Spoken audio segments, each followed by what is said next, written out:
such a intense environment that I think works really well for the genre, and we don't get often.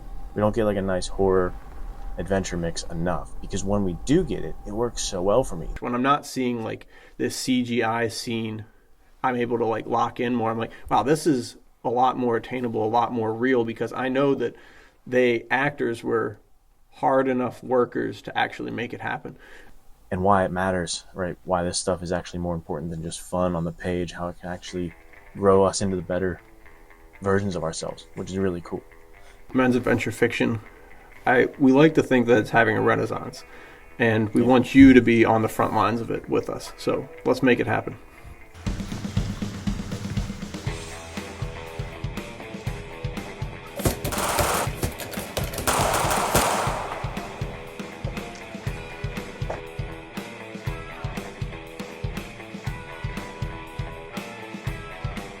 Well, guys, welcome in, welcome back.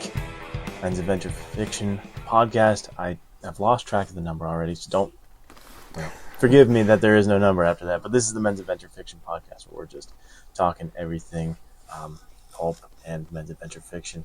We love this stuff, as you might be able to tell from either the title or what we're wearing. Today we're talking about an absolute juggernaut of the genre, definitely on the Mount Rushmore of men's adventure fiction. Indiana Jones.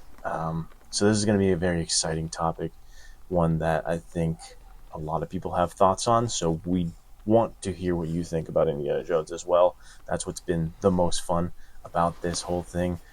Nathanael can speak on that too. The best part of this has been the community building and talking with other fans of this genre and getting recommendations and talking about our favorite characters, favorite books, favorite moments, and why it matters, right? Why this stuff is actually more important than just fun on the page, how it can actually grow us into the better versions of ourselves, which is really cool. And in fact, Nathanael created a Discord, which I didn't know what that was, but he created a Discord for this that he can tell you a little bit more about. But I have had the pleasure of joining it, and it's been amazing. Like, so many great movie recommendations, great songs and soundtracks, and discussions about pipes and cigars. I've loved it. Fitness. There's fashion, like men's adventure fiction fashion page. Everything. It's really cool. So Nathanael, if you want to tell them a little bit more about that before we start, just so if they want to jump in and get a part of that. Yeah, Discord is awesome. Definitely join the men's adventure fiction Discord. There's a section about the podcast specifically, but it is just, I mean, me and Luke are here because we love to talk men's adventure fiction. I said that once, and I'm going to keep saying it because that's the whole reason we have a podcast. So that's why we made it. We didn't make it specifically for the podcast. There are going to be updates about the podcast and updates about releases from Luke or I or other people in the community. But we just wanted to have a place where, I mean, the comments section of these YouTube videos have been absolutely going crazy, and it's a lot of fun to respond back and forth there, but it's also fun to be in this community. So Discord is basically kind of like a message board of some sort.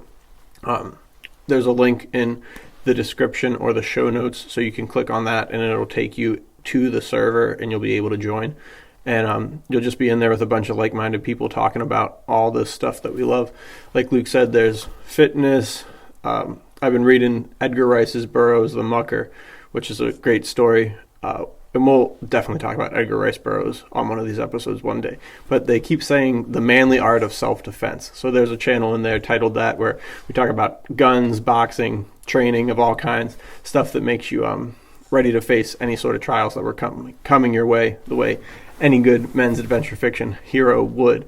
So there's just a bunch of stuff. There's a whole writers section. So if you're an aspiring writer and you either want advice or just want people to get some eyes on your work, definitely hop in there. Shoot in work in progress, whatever you're working on.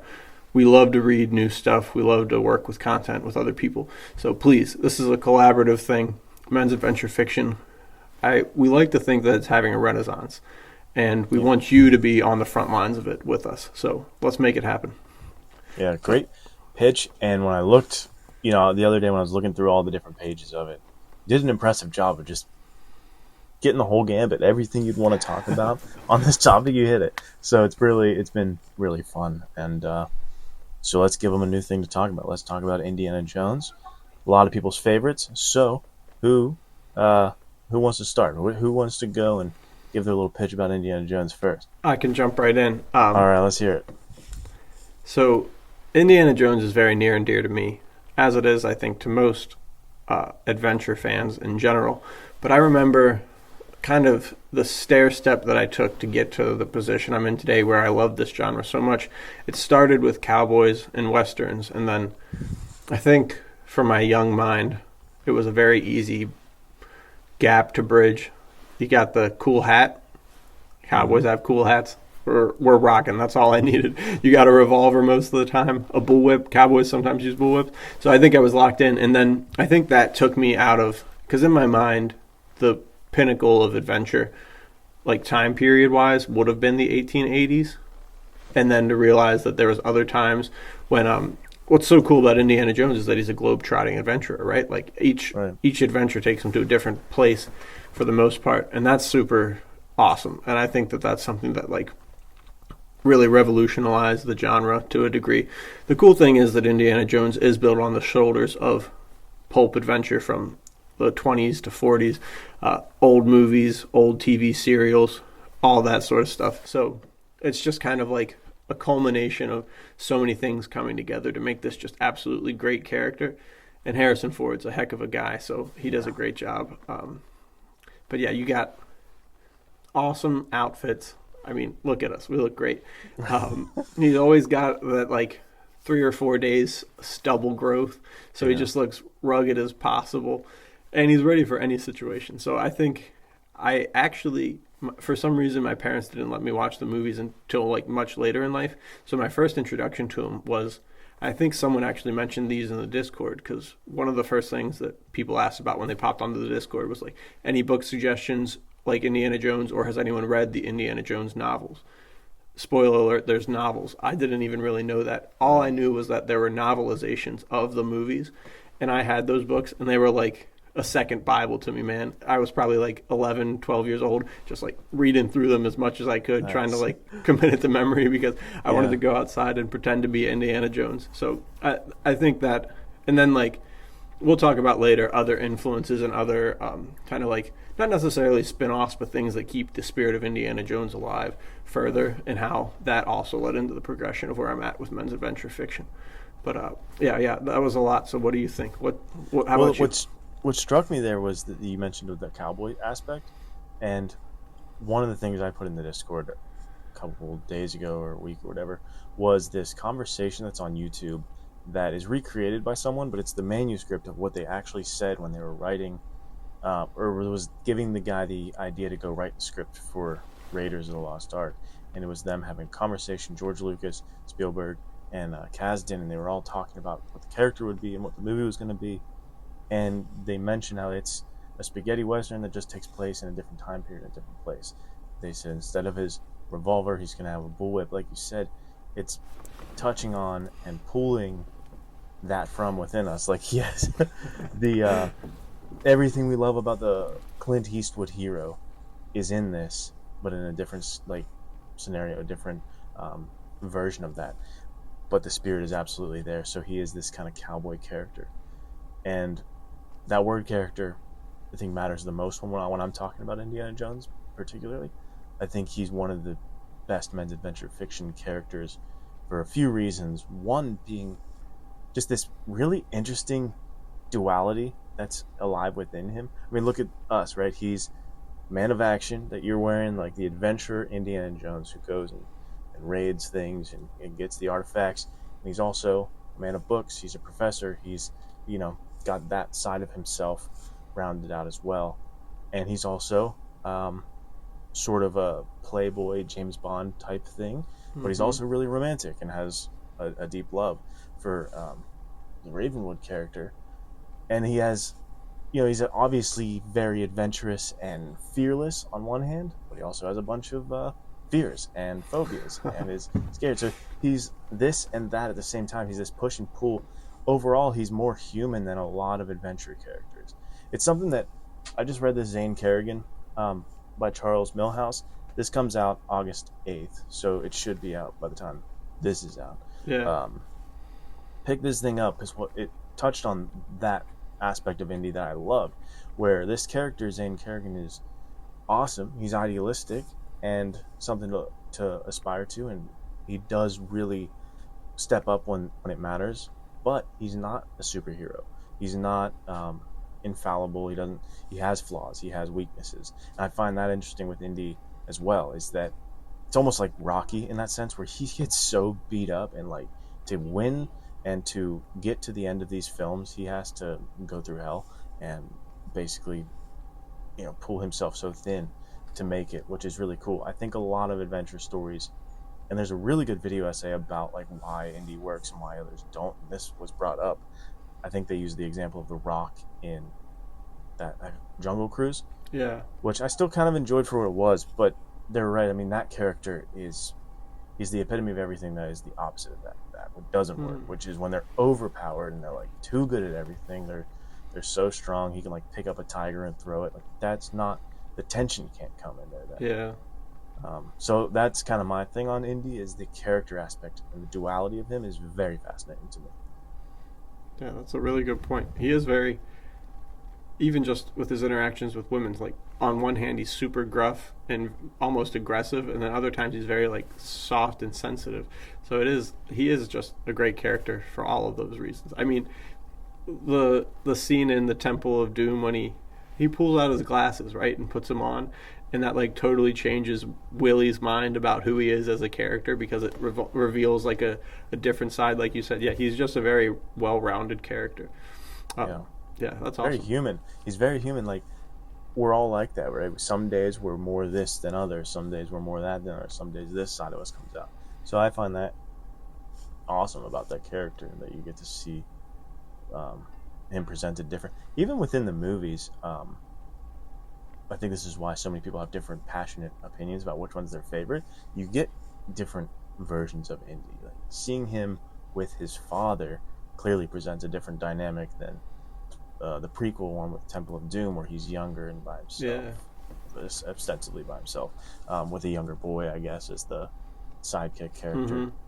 So it's very interesting to see him with those different dynamics. You have like Ravenwood, and then you have Short Round, and then his dad. Yeah. Original three. Seeing the different dynamics was another very interesting way for them to pull from the character, or to pull things out of the character, and for us to see different aspects of the character. Do you have a favorite film you'd want to talk about or gush about? That's so tough. I They're think all just fantastic. So I get that. are. When we're saying favorite, it's same with Rocky for me. I can't say like, oh, I like this Rocky. That doesn't mean I don't love this Rocky. Right. I even like Rocky 5, so it's that's a very unpopular opinion. I know. That's impressive.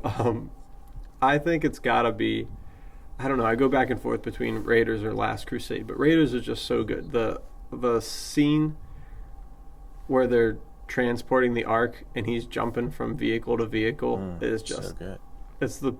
It's one of the pinnacles of men's adventure fiction. Like, that's what, and nobody's done it as well, definitely not in film. The Uncharted video games actually have a really good sequence, or 2 or 3 sequences throughout the games, where you are going from like vehicle to vehicle by horse or just by climbing, and it's pretty sick. Very fun to play through those. Right. But yeah, it's something that kind of like it's a set piece that is needed more often today, and I think it's done phenomenally.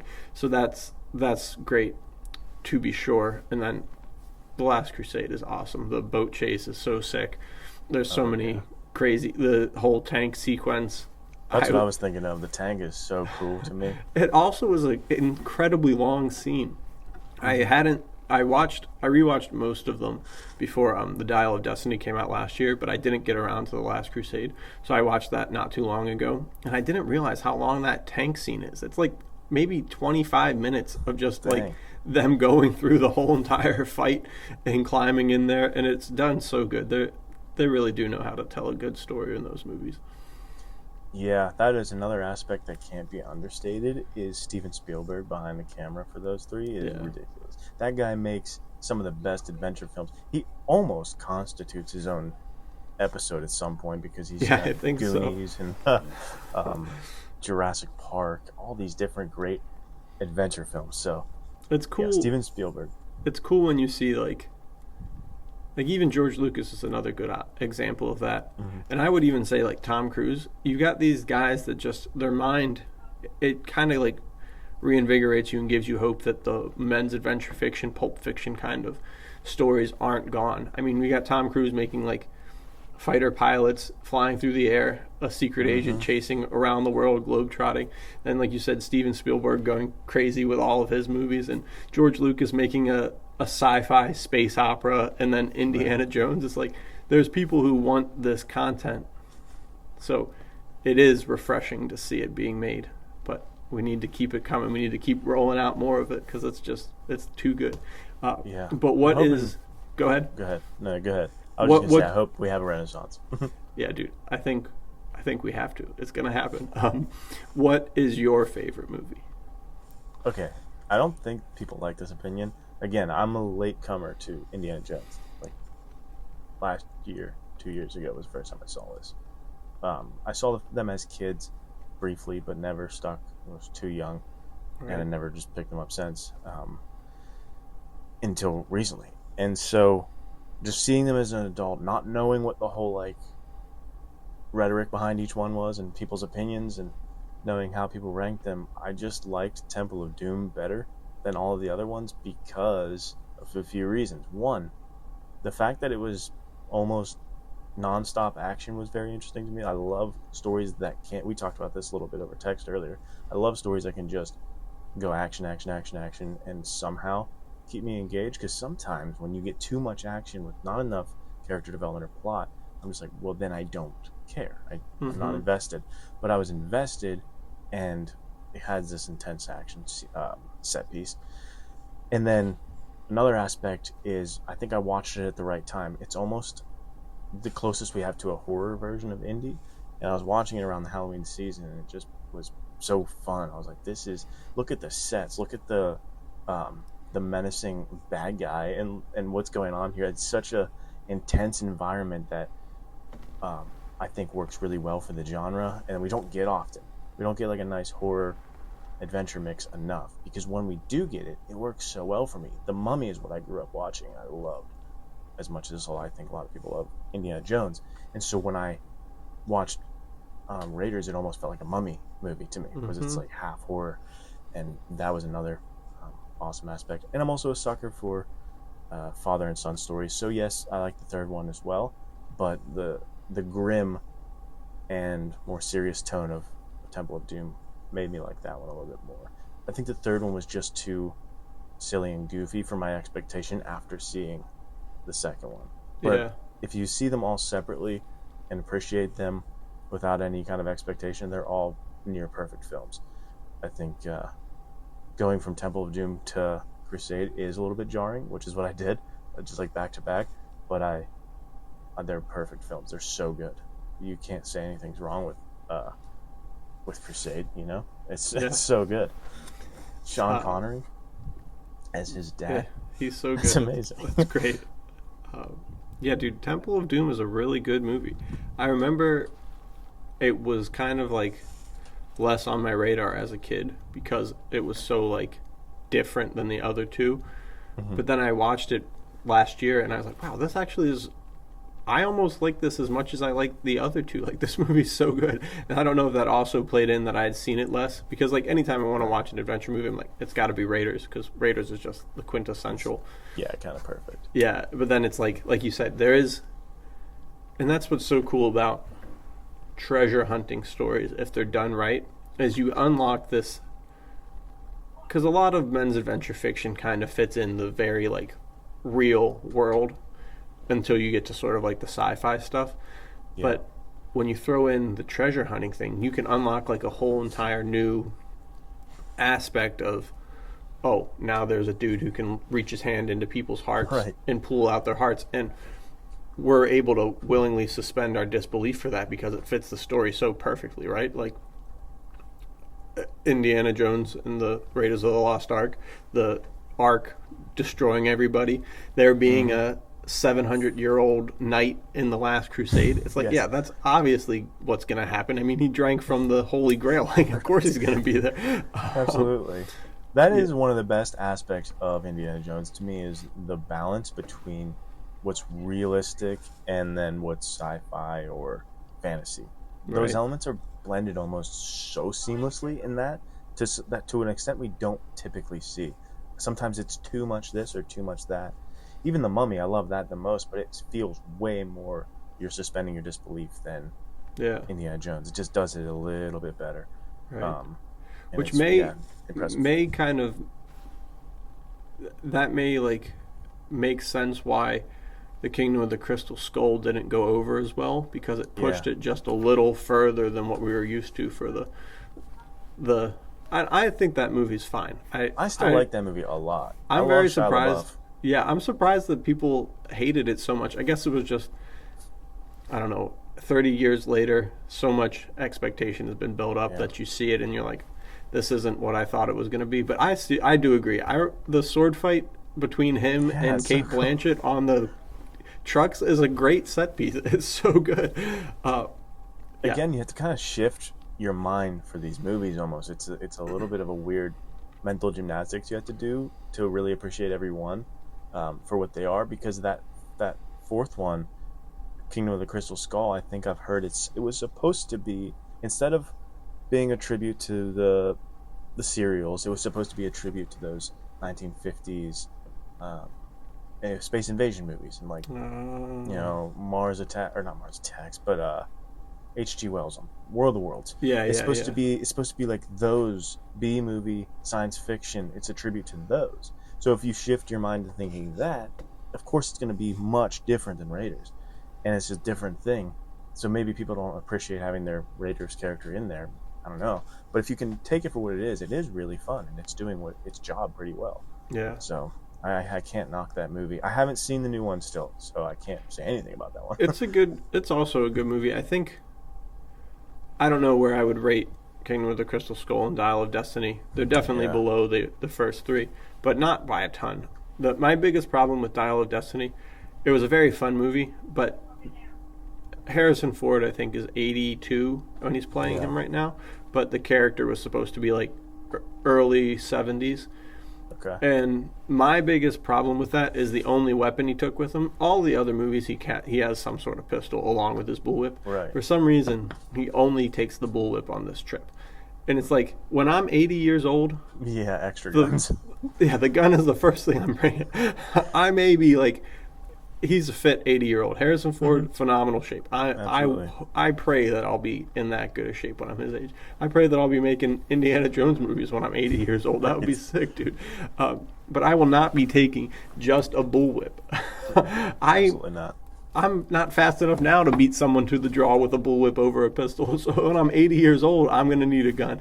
So that kind of was like, it was one of those things, and it may not be for everyone, but it was very jarring for me. It was like, the Indiana Jones that I know is always prepared for everything. I mean, one of my favorite scenes in Raiders is when Marcus is talking to him, and he's like, this is going to be dangerous. And Indy, like, he's in that sick bathrobe in his room, and he holds up his pistol and says, I'm always ready, or something like that, and he tosses it in there, and the shot follows the pistol going into his luggage. That's just awesome. It sets the precedent for what you expect from him. And then we get to it 50 years later, for some reason, he's like, yeah, I don't need a gun anymore. But other than that, the movie was really good. I enjoyed it. I think the reason that movies like John Wick and the Mission Impossible movies are so good is because the stunts that they do are real stunts. Like Tom Cruise is actually climbed the Burj Khalifa in Mission Impossible 4. He hung off the side of the plane in 5. Insane. Keanu Reeves learned all the fight scenes and all the pistol manipulations and rifle manipulations for the John Wick movies. And when you have that, it makes you as a viewer buy in so much. When I'm not seeing like this CGI scene, I'm able to like lock in more. I'm like, wow, this is a lot more attainable, a lot more real, because I know that actors were hard enough workers to actually make it happen. And I think that that just goes to show that scene in Raiders of the Lost Ark where they're driving those cars around and going back and forth from them. Like, it has a little bit of things that haven't aged perfectly, but it's very real, and it has hardly any CGI, so it pulls you in even more, and you're like, wow, this is actually happening. This is like really, Right. really going on. There's no green screen. That's literally Harrison Ford or his stunt double jumping back and forth and Yeah. climbing on and it makes it that much more real. It makes it that much more gritty, and it adds that punch and that flair, I think. So Absolutely. And I think the world kind of got that lesson with Top Gun Maverick. It whatever, it was one of those intangibles we could not really put our finger on, but we all knew watching it like this feels more intense. I'm more yeah, into this. This is awesome because some way more part of it is real than what you're used to. And good point with Mission Impossible. You recently turned me on to those, and I'm working my way through them. And some like when those scenes happen, and you know that he did them, you do get a more of like a visceral feeling of yeah, that's a whoa, great there's some word. danger here. There's real danger. Like this is insane. It merely pulls you in, and I think that is a knock you can make against Kingdom of the Crystal Skull. Is it's fun. You have to suspend your disbelief a little bit more because you can see the CGI. You can tell a little bit more with some of that stuff. But that's why those first ones are so perfect in what they are, and honestly, why um, again something you've gotten me more into is rewatching the classics and the older movies. Sometimes is better for the adventure genre for now because hopefully we keep making things that are in that vein. But for now, it's like we have to go back before we had the possibility to lean on the crutch of CGI, or we'll just you know mask this here and we'll do that with green screen here. Back before when they're actually doing these stunts a little bit more and things are a little more gritty, a little more dangerous. Awesome! It makes it so much more intense. Yeah, that's well said. I couldn't agree more. Um, it actually reminds me of. Do we want to jump into some recommendations now? Let's do it. Yeah, let's Um, give the people some I actually books and post. movies. I posted this in the Discord, Mm-hmm. and um, it's called. It's on YouTube. You can hop in the Discord, and it's in the movies like suggestion section, so you can find the link. But you could also just search Secret Service in Darkest Africa, I believe is the name. And it is one of the old serials from the 1940s or 50s, or even earlier than that. And dude, it is intense. It's like, it does border on the tedious at some points Mm-hmm. because of how much action there is. I think the one guy, uh, Jared Jenkins, who's in the Discord, he wrote our Yeah, theme song. yeah. He said that he timed it because he was watching it, and the space between the fight scenes was like 6 minutes, dude. And these It's fight amazing. scenes are crazy. It's I found that in old movies, you're either working with like not great fight scenes or they're Mm-hmm. absolutely like the best fight scene you've ever seen because they Right. have like four stuntmen and they all play the roles, and when they get knocked out they just like switch outfits real quick and jump back in, and they're not even like missing punches, they're just actually fighting and they're just so good. And this one falls into that category. There's like That's fantastic. chairs being broke on everyone's head, gunshots going off, swinging from, it's like just swashbuckling and gunslinging to the peak. So good. So, but it happens every 6 minutes, so you really gotta buckle up and hold on because you're gonna get a lot of fighting. Whiplash. Yeah. Yeah, those old things. This is not a recommendation for Indiana Jones per se, but you talked about the older like choreography Uh essentially, huh. and I was rewatching Zorro from like the TV show from 1957 because I'm going to track that movie down that you told me to watch, the 40s one, I Yeah. think. But the 50s, 57 TV series from Disney is on Disney Plus, and so I was watching that the other day, and the sword fights are just like one take far away. You're just watching these dudes go at it. That's so good. Because now So when we get good, dude. a oneer, as they call them, like we get that, people freak out. They're like one shot. This is sweet. They were doing that all the time with this guy. They were just it was so good. I They were know. just going for it. Um, yeah. So that's a great recommendation in the Discord. I haven't watched it yet. I did see it pop up. Anything else that you wanted to go, or you want to go tit Um, for tat? You want me to throw something in there? yeah, let's go tit for tat. All right. Fire off. Then I'm gonna jump to books real quick, and I'm gonna do Easy Go by Michael Crichton, writing as John Lang. So this is the guy who wrote Jurassic Park. So you kind of have the Steven Spielberg connection with the Jurassic Park movie and everything, but this feels essentially like an actual Indiana Jones novel, which we'll talk about in a second. But Michael Crichton is writing about this uh, archaeology professor who's going on this raid, and this adventure. So it's, if you transplant your mind, you're almost reading an actual Indiana Jones novel written by the guy who wrote Jurassic Park. It's fantastic. So this one's great, and it's by Hard Case Crime. And for men's adventure fiction fans, pulp fiction fans, these guys are keeping the genre alive for sure. They're one of the greatest doing it. Check any one of their books out. They revive old books, like Michael Crichton writing as John Lang. They'll revive these things. They'll revive, just paperbacks that have been forgotten, but they'll also produce new stories. One being 5 Decembers by James Kestrel, I believe is the name. Yeah, dude. Incredibly great noir story that takes place through World War II. Have you read that one? I'm working on it. Okay. It is Epic. so good, dude. Yeah. I have this really bad habit of starting 2 or 3 books at the same time, and then I filter through them, but then I inevitably forget I'm reading one. And that one is so good, though. It's really good. I almost had to...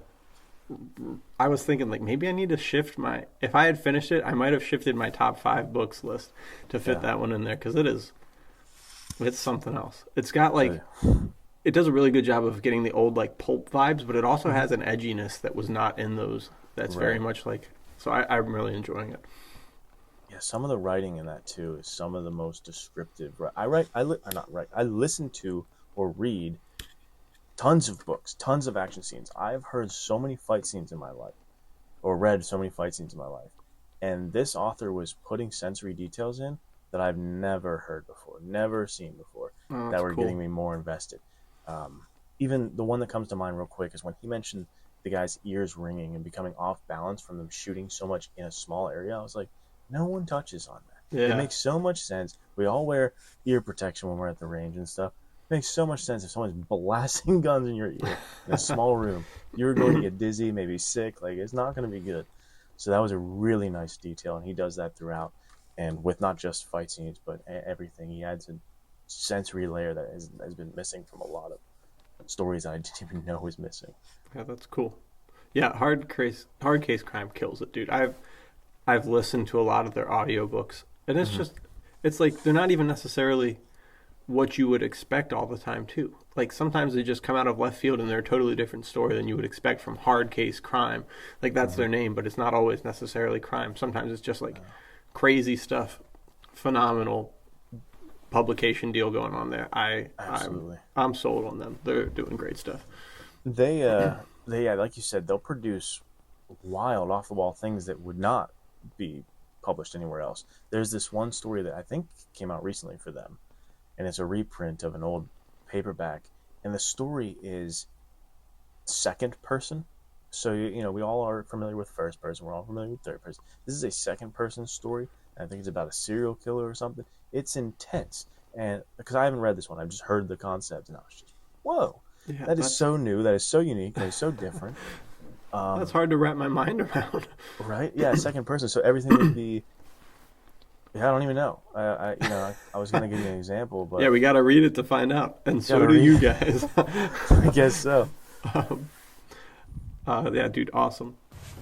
All right, my second recommendation, and I talked about him last week. In fact, it's my second favorite book of all time. Is going to be the Ponga Jim short stories. I mentioned last week, Louis leaned over to Bo in the theater, and he was like, I think I wrote this scene.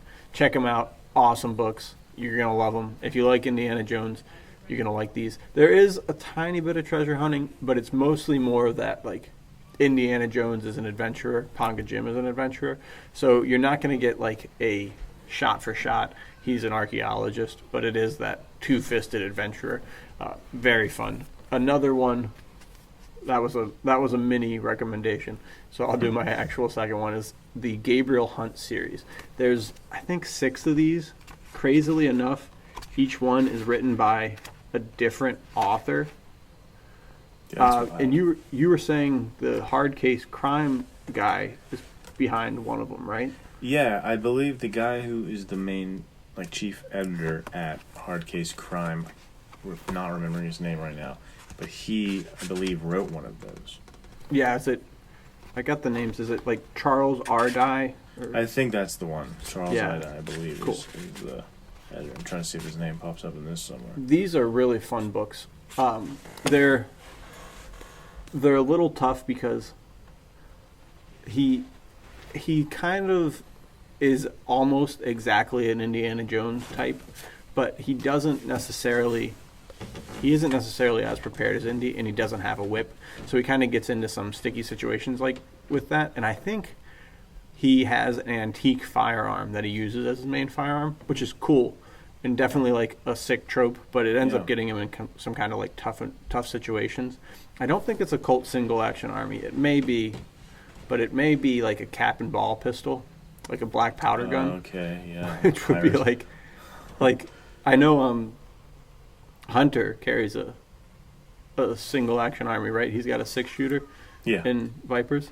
Yep. And that works because Hunter's a total badass. But I'm not sure Gabriel Hunt quite has what it takes as much. Because there's like 3 or 4 times in this book alone where he's like, and then I was out of my ammo for my 6-shooter and I didn't have any backup. And it's like, come on, dude. You're literally fighting a bunch of terrorists right now. You only have 6 shots. Gotta bring some more. Yeah. That's more ammo, please. Be prepared, or at least have a rifle like Hunter did, or anything. So that's but those books are so good. You get the treasure hunting. You get a sick male lead. There's always a female kind of like sidekick partner type of situation going on. They're really fun. I think I've only read 2 of them because they are kind of hard to hunt down, but definitely check them out. Yeah, that one's awesome. That's my next one. Back to you. All right, I'm going to give a mini recommendation and a regular one as well then. Clive Cussler, I think, is my mini recommendation. Dirk Pitt, particularly. I've never read his other stuff. I need to. Again, in the Discord, got some good recommendations that aren't Dirk Pitt from Clive Cussler.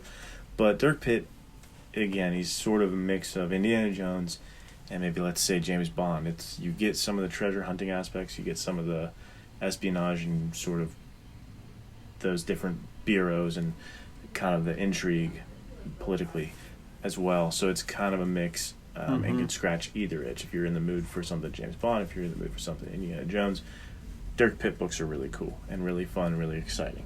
Which the Matthew McConaughey movie Sahara, have you ever seen that one? I like it. I think it's another one people don't like. I like it. It's awesome. It's a pretty fun movie, and it is cool. Dirk Pitt. I always was bummed that it would have been fun to get a Matthew McConaughey Indiana Jones kind of series with Dirk Pitt. That would have been sick. I know. It's a bummer it didn't go anywhere. Clive Cussler absolutely hates that movie and oh really trashed it so hard as it was coming out, so that did not work. Yeah, I don't know why or what his complaint was. I like the books. I like the movie. It was fun. That's funny. One of those situations that did not go as well as they planned. Next, I'm going with Captain Hochland. Particularly, I like this one, and the Ghost Army. This is by Charles Milhouse, who I mentioned earlier with this one. Zane Carrington. Just read this yesterday. Got it at Pulp Fest. Awesome, dude. But Charles F. Milhouse is one of the guys who is keeping this genre alive. Men's adventure fiction, pulp style.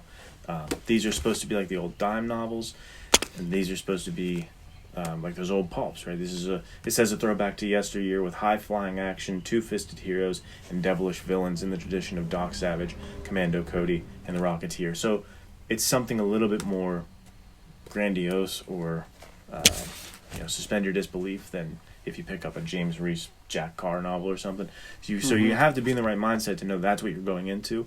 It's called the Ghost Army, for goodness sake, but you go in there with that pulp mindset. He's doing it better than anybody right now. He's fantastic at it. He's the king of new pulp, in my opinion. So pick up any of the Captain Hochlands, and I think you'll be happy. Yeah, I've read a couple of those, and he is killing the game. They're so fun. I want to get my hands on all of them. Right. He also has put out so many, right? Yeah, he's prolific. He's very prolific. He's got a lot. I just picked up the new one that comes out. I don't know when it comes out, but maybe it is already out. But it's called Captain Hochland at War. Dude, that looks so beefy. Sick. Yeah, it looks amazing for one. Yeah. And it's beefy. Like he's not only prolific, but he's writing like long books sometimes. That's so awesome. He's great. And I love that he keeps pumping these things out. I love him. Well, I'm super excited about that. Zane Carrington. That's the one. I can't wait for you to pick this up. This is so good. It looks so good. First off, look at that cover. That is Perfect. amazing. That's like the best cover of the year, in It's my like- opinion. Well, we were just talking about earlier. We were talking about the Indiana Jones art, the original yes. art. Dude, that kind of reminds me of that. Like, the Indiana Jones art is incredible. Harrison Ford is one of the greatest actors of all time, no doubt. He does a great job. But that art is absolutely fire. It's so good. Who did you say did that again? I don't think know the it's- artist's name. Jim Steranko. Okay, yeah. If you guys haven't seen that, look that up. There's one particular image where he's smoking a cigarette, holding a whip, just jacked out of his mind, Oh, leather dude. jacket. I think there's a tank that's visible in there, but it's just such dude. a cool picture. I need that So for good. like my office one day. Just need like a huge Yeah, dude. I indie need to picture. I need to look at that every day for Right, in the workout gym. inspiration. Dude, that's how I'm So trying to good. be. What yeah. do you have for us? Let me think. There's a couple more that I had in mind. Oh, Any this one. movies? This is actually a series. I feel Okay. a little insecure about this one because it kind of isn't necessarily what I would say men's adventure fiction fully, but it's a really good show.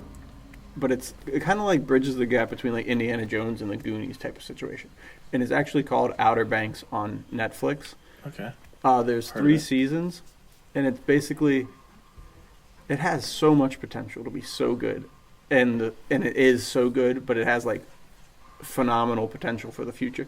It's about these like 4 kids who live in the Outer Banks in North Carolina, and the main character, his dad is a treasure hunter, and his dad ends up dying, and you like come to find out later whether or not that's true, because that's like kind of like one of the threads of the story. Yeah. But his dad's like a huge guy looking for this treasure that's off the coast somewhere, and all these kids grew up on the water, and so he ends up trying to find out if his dad is actually dead or not, and they go on this crazy adventure, and it's like it just pulls you in, but it also is like a young adult fiction novel sort of situation, and it's just really good. I very much enjoy it, and they end up going all over the place. I think they go to the Bahamas, and then they go to South America or something. Nice. And there is like a little bit of gunslinging, but they're also kids, so it kind of like tones it down a little bit.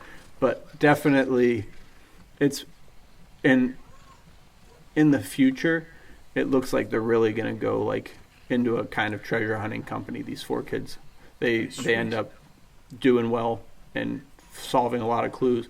So they're like, maybe we should just do this for a living. So a lot of potential there for that show. Very fun That show. sounds cool. Yeah, it almost, going back to Indiana Jones, Steven Spielberg, Goonies, right? It seems almost in line with that. That's just pretty cool. I haven't watched it yet, but it does. Well, from what I've seen of it and like the promotional stuff, at least it has those exotic locations you would hope to see in an adventure series.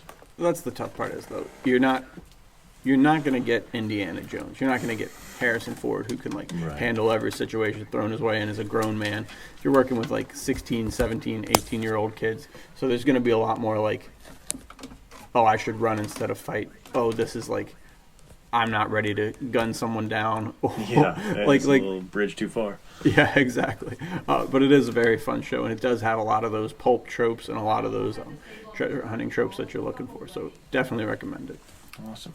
And hopefully that can be kind of a horrible term here, gateway drug into the genre, because that's the thing. It's a modern, high-budget show on Netflix that if you pull the right strings, if you nudge someone the right way and say, it kind of has this inspiration, can push people to be like, wait, where did that come from? Well, I mean, look at this story, and then you show them, and you show them. I think it's helpful to have these stories that are modern, and that Mission Impossible, a great example. A lot of people could just kind of have that pulp or that old noir influence go over their head unnoticed. If you really point it out to them and say, look at this from this perspective, couldn't it be like that?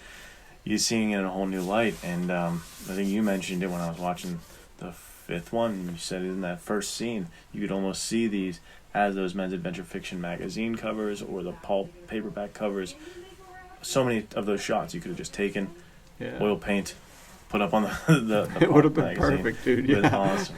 So it's cool to see modern, big budgeted things coming out that can. Ooh, I know kind of a side tangent I'm going on here, but one of the bigger ones we've got recently was Ungentlemanly Warfare. Yeah. Yeah, that was a really good one that kind of can pull people back to the pulps and realize Yeah. There's this whole world out there of these adventure stories. Yeah, dude. And talk about good costumes like we're wearing right now. Oh yeah, That movie was top great, of the line with the styling and the costume was so good. amazing. Yeah, good movie. Definitely. I'm gonna go with my last book here. I haven't read this one yet. This is the only Indiana Jones book I have so far, but this is Indiana Jones and the Dinosaur Eggs. I picked this up because I wanted to see Indiana Jones against dinosaurs, to be honest. Like, I was like, Jurassic Park, Indiana Jones, that one sounds interesting. I was just going through them, the different titles and stuff before my birthday. My wife said she would give me one of these Indiana Jones books as one of the books. And I was trying to pick one, and I was like, this one sounds sweet. So, I haven't read that one yet, but the fact that they make actual Indiana Jones novels, how can I not recommend you guys pick that up if we're talking Indiana Jones? So, I hope they're awesome. I'm sure they are. I've heard great things about most of them, not so great things about others, but very exciting that they made these. Yeah, that actually makes me think of there's the Indiana Jones video game coming out. That looks really good. It to be does honest, look so good. I don't have. Is it on Xbox? I don't have that yet. But, Yeah, I also don't have one. But my it's so good. It looks so good that I might buy one just to get that game because it and looks. my wife wants like a new gaming system, so that might be the perfect kind of like. I'm Yeah. like, hey, maybe it's an Xbox, huh? Yeah, how about that? Because I might have to steal it for a few hours a day. Which, speaking of video games, leads into my Yeah. final recommendation would be the Uncharted video games. Absolutely phenomenal. They are set in modern times, so there's a little more ease of storytelling in a lot of ways. They kind of ignore the whole cell phone thing for the most part, which is pretty cool. But you're able to get to places quicker, and it makes more sense. And the stories are just so phenomenally well done. Like I mentioned earlier, each game has some sort of like travel by vehicle, and they do a really great job with kind of like the caravan chase scenes and stuff like that. Awesome. Nathan Drake is an absolute stud of men's adventure fiction. Highly recommend. If you're not a video game person, you can find every video game online with the cutscenes included and like a very light playthrough that's pretty quick, and you can watch them all like movies because they're very cinematically done, and the cutscenes are like really, really high quality animated movies, and the voice acting's phenomenal, and you'll just grow to love the characters because they've got it all. Can't recommend Uncharted enough. The movie was also decently solid. A lot of people had some issues with it. It wasn't the best movie I ever saw. I felt like it relied maybe a little too much on CGI for some of the scenes. But a fun fact is the actor who played Nathan Drake's brother in that movie is one of the main characters in the Outer Banks TV show. So it kind of seems like he's got this whole like treasure hunting pulp adventure thing going on. So maybe he's gonna get one of famous the actors and to get this thing going. yeah, he's gonna shoot us off. That's awesome. Yeah. The Uncharted games are something, like you said, I'm going to need to either watch them or try to get my hands on playing them because they look so good. And you sent me this kind of like comic book film thing. Oh yeah, the motion comic. It was so sick. It's a prequel to the first game, and it kind of explains how he gets like some of the information that he uses later on in the first game, and it's one of my favorite pieces of content that's ever been made. It's called Uncharted: The Eye of Indra. Check it out. Super well done. So much fun. Yeah, that got me hooked. And I've seen the movie with Tom Holland, but I kind of took that as its own thing because I've heard it's not super similar to them. Yeah, it's good. It has potential. If they keep making them, it looks like they can get better because the ending of the first one kind of was a lot more like what they're supposed to look like. And I think people can tell that there's a theme here. We're not really ever like, this adventure fiction movie, get it out of my face. I don't like that. I like them all. I even if it's the Jungle Cruise movie and people are like, well, it's terrible, I still enjoy it because we're in a jungle. We're swashbuckling a little bit. I'm there for it. You give me a little bit of men's adventure fiction, I'm going to love it. Okay? So I don't have a whole lot of complaints. I'm just a fan of this genre. And so that brings me to I'm going to give you guys millions of recommendations without giving you a single one because I told Nate there's this video called The Copycats of Indiana Jones, and it's this 3 or 4 part series, by a guy named Chris Madison on YouTube. Look up Indiana Jones and the Ripoffs and Copycats. And this is a multi-part series that goes through all these different movies that are similar in vein to Indiana Jones that came out afterwards, of studios trying to capitalize on the fame of that character and the popularity. And so I've got some great recommendations. The highlight that I think I got off this video was High Road to China with Tom Magnum Selleck, PI right? himself. Yeah, Magnum PI himself. That one is fantastic. And that's where I wanted to make Noah Redford a pilot from that movie. I was like, just a perfect swashbuckling adventure with planes. And I can't recommend that movie enough. But that video series on YouTube will give you multiple recommendations. So that's where I'm going to leave you guys with that. Which you actually set me up for the perfect plug, because I was going to say, if you want Indiana Jones Two-Fisted Adventure, Noah Redford is your man, dude. Every other week, he releases a new Noah Redford adventure, and you're literally getting this serialized adventure every week, and it is phenomenal. I can't recommend Noah Redford enough. I said it, I think, in the first episode. When I read the first one, I was like, this is it. This dude is doing what needs to be done in pulp fiction and men's adventure fiction. So check out Noah Redford. He will be linked below in the description and the show notes. Every week, the stakes get higher. The action gets more intense. It's a great story, dude. I thank you for that. And that's where I'm taking care of some pulp serialized novel stuff right now, but I'm not taking care of the film side. That is you. Adventures of Wanderers. I gotta plug my friend now. You guys gotta check that series out. Again, Indiana Jones. You can tell how much we love this stuff. So you're gonna, if it's a web series produced by Nathanael, you're gonna expect these tropes, these stories, the stuff we're talking about here to be infused, and it is. It's so fun, and that's kind of one of the first things him and I connected on. Was I watched that whole series so fast.